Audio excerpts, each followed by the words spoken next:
ഇരുട്ട് കട്ട പിടിച്ച ഒരു ഭീകര രാത്രി. വനത്തിനുള്ളിലെ കൂപ്പ് റോഡിൽ ജീപ്പ് നിർത്തി. ജീപ്പിൽ നിന്നിറങ്ങിയ 2 പേർ ഓരോ ചാക്കുകെട്ടുകൾ ഇറക്കി. അതിനുള്ളിൽ എന്തായിരുന്നു? കൊലയാളി എന്ന ക്രൈം നോവലിൻ്റെ ഓഡിയോ ആവിഷ്കാരം 22ാം ഭാഗം. രചനയും ആവിഷ്കാരവും ഇമ്മാനുവൽ. അങ്ങനെ ഇരിക്കെ ഒരു ദിവസം വൈകുന്നേരമാണ് എന്നോട് വണ്ടിയുമായി മേൽ പറഞ്ഞ വീട്ടിലേക്ക് തനിയെ എത്താൻ ഉമ്മച്ചൻ മുതലാളി പറഞ്ഞത്. രഞ്ജിത്തും മഹേന്ദ്രനും ഒന്ന് ഇളകിയിരുന്നു. അവർക്കറിയേണ്ട കാര്യത്തിലേക്ക് വീരൻ അടുത്തുകൊണ്ടിരിക്കുകയാണ് എന്ന് അവർക്ക് മനസ്സിലായി. അതിൻ്റെ സന്തോഷപ്രകടനം കൂടിയായിരുന്നു അത്. തുടർന്നു പറഞ്ഞുകൊള്ളാനുള്ള പ്രോത്സാഹനം നൽകിയതിന് ശേഷം അവർ അയാളെ നിരീക്ഷിച്ചുകൊണ്ട് തന്നെയാണ് അടുത്തിരുന്നത്. വണ്ടിയുമായി ചെല്ലാൻ പറഞ്ഞാൽ ചെല്ലുക തന്നെ വേണം, അതിന് മറുചോദ്യമില്ല. എത്രയും വേഗം താൻ പോകാൻ തയ്യാറായി. വേണ്ട കാര്യങ്ങളെല്ലാം ഒരുക്കിയതിന് ശേഷം ആ വീട്ടിലെത്തിയപ്പോഴേക്കും സന്ധ്യ മയങ്ങിക്കഴിഞ്ഞിരുന്നു. അവിടെ ഇപ്പോൾ 2 പേർ മാത്രമേ ഉണ്ടായിരുന്നുള്ളൂ. മുതലാളിയും കൂടി അവിടെ കാണും എന്ന് ഞാൻ കരുതിയിരുന്നു. അതിലൊരാളെ നേരത്തെ എനിക്ക് പരിചയമുള്ളതാണ്. വാസു എന്നാണ് അയാളുടെ പേര്. രണ്ടാമത്തെ ആളെ തീരെ പരിചയമില്ല. അവർ 2 പേരും നന്നായി കിതയ്ക്കുന്നുണ്ടായിരുന്നു. നല്ലതുപോലെ ഒരു ഓട്ടം കഴിഞ്ഞു വന്നതിൻ്റെ ലക്ഷണമുണ്ട്. ഇവന്മാരെ വല്ല കാട്ടുമൃഗവും ഓടിച്ചു കാണുമോ? എന്തെങ്കിലും കള്ളത്തരത്തിനു വേണ്ടി കാട്ടിൽ കയറി കാണും. അല്ലാതെ പിന്നെ രാവിലെയാണെങ്കിൽ തടി കുറയ്ക്കാൻ വേണ്ടി ഓടിയതാണെന്ന് പറയാം.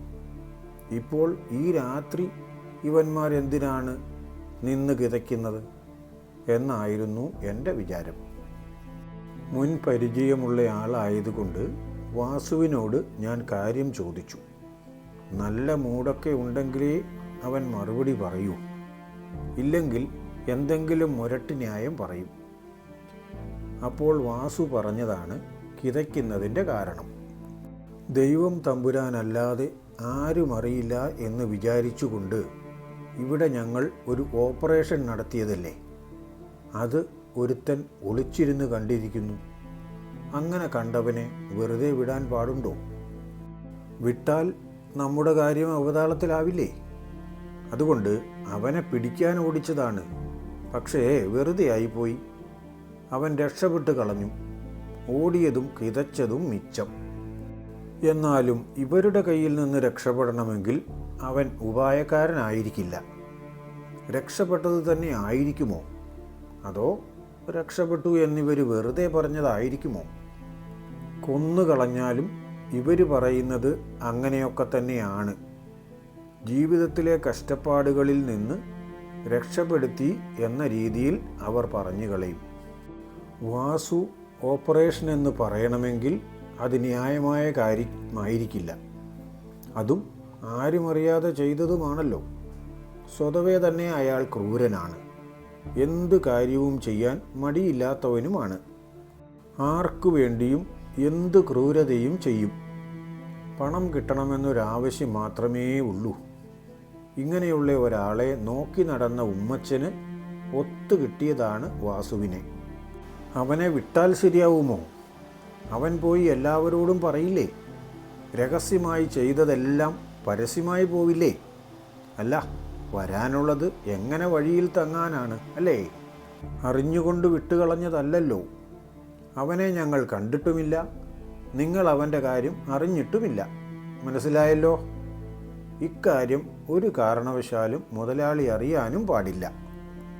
അറിഞ്ഞാൽ നിനക്കറിയാമല്ലോ എൻ്റെ സ്വഭാവം. നീ എവിടെയെങ്കിലും ചത്തു മലച്ചു കിടക്കും, അത്ര തന്നെ. ആരാണ് നിന്നെ തട്ടിക്കളഞ്ഞത് എന്ന് നീയല്ലാതെ ആരും അറിയില്ല. നീ ഒട്ട് പറയുകയുമില്ല. കൊന്നുകളയുമെന്ന് നേരിട്ട് പലപ്പോഴും പറയാതെ പറയുന്ന രീതിയാണ് വാസുവിൻ്റേത്. ഇന്ന് എന്താണോ നേരെ തന്നെ അങ്ങ് പറഞ്ഞു. അവൻ്റെ കയ്യിൽ കിട്ടിയിരുന്നെങ്കിൽ ഒളിച്ചിരുന്ന് കാഴ്ച കണ്ടവൻ്റെയും കഥ ഇന്ന് തന്നെ തീർക്കുമായിരുന്നു. എന്നോട് ഇങ്ങോട്ട് വരാൻ മുതലാളി പറഞ്ഞു. വണ്ടി കൊണ്ടുവരണമെന്നും പറഞ്ഞു. എന്നാൽ എന്തിനാണെന്ന് ഫോണിലൂടെ പറഞ്ഞില്ല. ഇവിടെ വരുമ്പോൾ അറിയാം എന്നാണ് പറഞ്ഞത്. നമുക്ക് ഈ രാത്രി കുറേ പണിയുണ്ട് വീരാ. സമയമായിട്ടില്ല, അല്പം കൂടി രാത്രിയാകട്ടെ, എന്നിട്ട് തുടങ്ങാം. അതുവരെ തനിക്ക് എന്തെങ്കിലും കുടിക്കാനോ കഴിക്കാനോ വല്ലതും വേണമെങ്കിൽ അതാകാം. പിന്നെ താൻ വണ്ടി ഓടിച്ചാൽ മാത്രം മതി, ഒരു കാര്യത്തിനും കൂടണ്ട. അല്ലെങ്കിലും അത് തനിക്ക് പറ്റിയ കാര്യമല്ല. അതൊക്കെ ഞങ്ങളെപ്പോലത്തെ മനക്കട്ടിയുള്ളവർക്ക് പറഞ്ഞിരിക്കുന്നതാണ്. അത്രയും പറഞ്ഞപ്പോൾ തന്നെ കാര്യത്തിൻ്റെ കിടപ്പ് ഏകദേശം എനിക്ക് മനസ്സിലായി.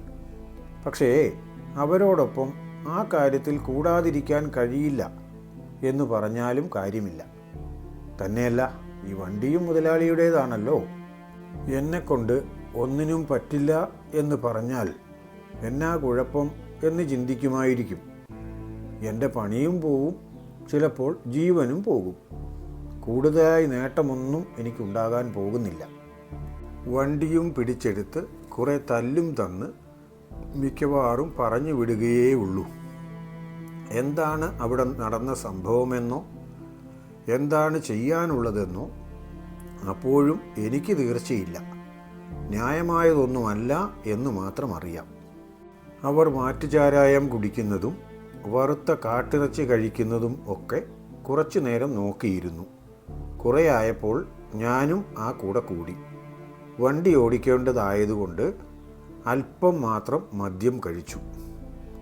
അതിന് പോരാത്തതും കൂടി വറുത്ത ഇറച്ചി വയറ് നിറച്ച് കഴിച്ചു. ഇഷ്ടംപോലെ കൊണ്ടുവന്നിട്ടിട്ടുണ്ട്. പിന്നെ തിന്നാൻ മേലെ നല്ല രുചികരമായ വിഭവം. ഇതൊക്കെയേ ഇടപാടിൽ നിന്നും ബാക്കിയുള്ളൂ. പിന്നെ കുറേ മനോവേദനയും. അപ്പോഴേക്കും സമയവും കുറേ കൂടി ഇരുട്ടായി. പല വീടുകളിലെയും വെളിച്ചം കെട്ടുതുടങ്ങി. അവിടെ നിന്നാൽ ആകെ 1-2 വീടുകൾ മാത്രമേ കാണാനുള്ളൂ. കുറേ അകലെയാണ് ആ വീടുകൾ. അതെല്ലാം വെളിച്ചം കെടുത്തി. ഇനി എന്നാൽ ബാക്കി കാര്യം നോക്കാമെന്ന് വാസു പറഞ്ഞു. അതിനുശേഷം താൻ പുറത്തിറങ്ങി നിന്നു. അവർ വീടിനുള്ളിൽ നിന്നും എന്തോ ചുമന്നു കൊണ്ടുവന്നു. ആദ്യത്തെ കെട്ട് വണ്ടിക്കുള്ളിൽ വെച്ച് കഴിഞ്ഞാണ് ഞാൻ അതൊന്ന് നോക്കിയത്. അതിൽ നിന്നും ചോര ഒഴുകുന്നു. അവർ ഒന്നിനു പുറകെ ഒന്നായി 6 കെട്ടുകൾ കൊണ്ടുവന്ന് വണ്ടിയിൽ വെച്ചു. ചോര പുറത്തേക്ക് ഒഴുകിയത് ഒരു വലിയ കെട്ടിൽ നിന്നും ഒരു ചെറിയ കെട്ടിൽ നിന്നും ആയിരുന്നു. അതും കുറേശ്ശെ മാത്രം. താൻ ശ്രദ്ധിച്ചു എന്ന് കണ്ടതുകൊണ്ട് വാസു ഇങ്ങോട്ട് പറഞ്ഞു. മുതലാളി ഉദ്ദേശിച്ച കാര്യം നടക്കാത്തതിന് ഒരു 6 പേരെ അങ്ങ് തീർത്തതാണ്. കുറേശ്ശെ ചോര ഒഴുകുന്നുണ്ട്. റോഡിൽ വീഴുകയോ പുറത്തെവിടെയും കാണുകയോ ചെയ്യില്ല. നമുക്ക് പോകേണ്ടത് കരിങ്കുണ്ട് വനത്തിലേക്കാണ്. വെറുതെയല്ല തന്നോട് ഈ വണ്ടിയുമായി വരാൻ പറഞ്ഞത്. ഒരുവിധപ്പെട്ട വണ്ടി ഒന്നും ആ വഴി പോവില്ല. കരിങ്കുണ്ട് നിബിഡമായ വനപ്രദേശമാണ്. വഴിയാണെങ്കിലോ വെറും കൂപ്പ് റോഡും. റോഡെന്ന് പറയാൻ മാത്രമേ ഉള്ളൂ. അതുവഴി ഒരു ദിവസം പോയാൽ തന്നെ വണ്ടിയുടെ പണിക്കൂട്ട് തീരും.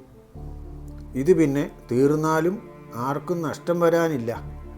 മുതലാളിയുടെ തന്നെ വണ്ടി, മുതലാളിക്ക് വേണ്ടി തന്നെയുള്ള ഓട്ടം. വണ്ടി പോയെങ്കിൽ തന്നെ ആർക്ക് ഛേദം? പോരാഞ്ഞിട്ട് സകലതരം ക്രൂരമൃഗങ്ങളും വിഹരിക്കുന്ന ഒരു സ്ഥലം. അതിന് നടുവിലൂടെ പഴയ കാലഘട്ടത്തിൽ കൂപ്പിൽ നിന്നും മരം കൊണ്ടുപോകാൻ മാത്രമുണ്ടാക്കിയ ഒരു റോഡുണ്ട്. വീൽ ബേസ് ഒഴികെ ബാക്കി മുഴുവൻ സ്ഥലവും കുറ്റിക്കാടുകൾ കയറി കിടപ്പുണ്ടായിരിക്കും. നല്ല ഗ്രൗണ്ട് ക്ലിയറൻസ് ഉള്ള വണ്ടി ആയതുകൊണ്ട് ആ വഴിക്കാണെങ്കിലും പോകാം. അതിനുള്ളിൽ എവിടെയോ കൊണ്ടുപോയി ആ ശരീരങ്ങൾ തട്ടാനാണ് വാസുവിൻ്റെ പരിപാടി എന്ന് മനസ്സിലായി. ചില കാര്യങ്ങൾ അങ്ങനെയാണല്ലോ, പറയാതെ തന്നെ മനസ്സിലാക്കേണ്ടതല്ലേ. ഇനിയിപ്പോൾ അതിനെപ്പറ്റി കൂടുതലൊന്നും ചോദിക്കാനില്ല. കൂടുതലൊന്നും പറയാൻ ആർക്കും താല്പര്യവുമില്ല. ചോദിക്കുന്നത് പോലും അവനൊന്നും ഇഷ്ടപ്പെടില്ല. പോരെങ്കിൽ ആവശ്യത്തിനും മിച്ചം നാടൻ ചാരായം കയറ്റിയിട്ടുമുണ്ട്. വണ്ടിയുടെ പിന്നിലെ ഷട്ടർ അടച്ചു.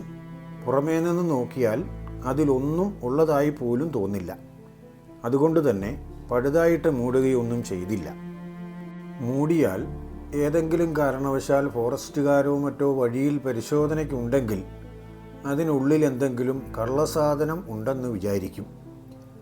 പരിശോധിക്കണമെന്ന് പറയുകയും ചെയ്യും. പരിശോധിച്ചാൽ കള്ളസാധനത്തേക്കാൾ അപകടം പിടിച്ചതാണ് അതിനുള്ളിലുള്ളത്. ഇതിലുള്ള സാധനമെങ്ങാനും കണ്ടത് പരമാർത്ഥമെങ്കിൽ പിന്നെ ജീവിച്ചിരുന്നിട്ട് കാര്യമുണ്ടാവില്ല. ആർക്കും സംശയം തോന്നാതിരിക്കാനാണ് പടുത പോലും ഇടാതെ കാലിവണ്ടി പോകുന്നത് പോലെ പോകാൻ തീരുമാനിച്ചത്. എല്ലാം റെഡിയായി കഴിഞ്ഞപ്പോൾ ഞങ്ങൾ പുറപ്പെട്ടു. വഴിയിൽ കാര്യമായി വണ്ടികളൊന്നുമില്ലായിരുന്നു. പ്രതീക്ഷിച്ചതുപോലെ വഴിക്ക് ഫോറസ്റ്റുകാരുടെ പരിശോധനയോ ഒന്നും എവിടെയും ഉണ്ടായിരുന്നില്ല. അതുകൊണ്ട് തടസ്സങ്ങളൊന്നുമില്ലാതെ കരിങ്കുണ്ടിൽ എത്താൻ പറ്റി. അന്ന് കരിങ്കുണ്ട് വനത്തിന് നടുവിൽ കൂടി ഇപ്പോഴുള്ള റോഡില്ല. ഇന്നുള്ള നല്ല റോഡിൻ്റെ സ്ഥാനത്താണ് ഞാൻ പറഞ്ഞ കൂപ്പ് റോഡ് അന്നുണ്ടായിരുന്നത്. ഞങ്ങൾ കൂപ്പ് റോഡിൽ കൂടി പരമാവധി ഉള്ളിലേക്ക് പോയി. നായാട്ടുകാരൻ പോലും വരാത്ത ഒരു ഓടക്കാനത്തിനുള്ളിൽ കൊണ്ടുപോയി കെട്ടുകൾ ഓരോന്നായി ഇറക്കി. ഓരോന്നും ഓരോ സ്ഥലങ്ങളിലാണ് ഇറക്കിയത്. ഒരെണ്ണം ഇറക്കിയതിന് ശേഷം വണ്ടി കുറേ മുന്നോട്ട് പോകും. അവിടെ മറ്റൊന്ന് ഇറക്കും. അങ്ങനെയായിരുന്നു വാസു പറഞ്ഞ രീതി. 5ാമത്തെ കെട്ട് ഇറക്കാൻ വേണ്ടി വണ്ടി നിർത്തി പുറത്തേക്കിറങ്ങി. കുറച്ച് കഴിഞ്ഞപ്പോഴേക്കും എന്തൊക്കെയോ വനത്തിലൂടെ ഓടുന്ന ശബ്ദം കേട്ടു. വാസുവും കൂട്ടുകാരനും ഓടി വന്നാണ് വണ്ടിക്കുള്ളിൽ കയറിയത്. അവരെ എന്തെങ്കിലും മൃഗങ്ങൾ ഓടിച്ചതാണോ അതോ മൃഗങ്ങളെ കണ്ട വകയിൽ അവർ വെറുതെ ഓടിയതേ ഉള്ളോ? എന്താണെങ്കിലും അല്പം ഭയന്നിട്ടാണ് വന്ന് വണ്ടിയിൽ കയറിയത്. ഇനിയും ഒരു കെട്ടും കൂടിയുണ്ടല്ലോ. അതെവിടെയാണാവോ തട്ടാൻ ഉദ്ദേശിക്കുന്നത്? എന്തെങ്കിലും കുറവുകൾ ശ്രദ്ധയിൽപ്പെട്ടെങ്കിലോ അതുപോലെ എന്തെങ്കിലും നിർദ്ദേശങ്ങൾ ഉണ്ടെങ്കിലോ കമൻറ്റിലൊന്ന് കുറിച്ചേക്കണേ. ലൈക്കും ഷെയറുമൊക്കെ ചെയ്യുന്നത് പിന്നെ നിങ്ങളുടെ ഇഷ്ടം പോലെ.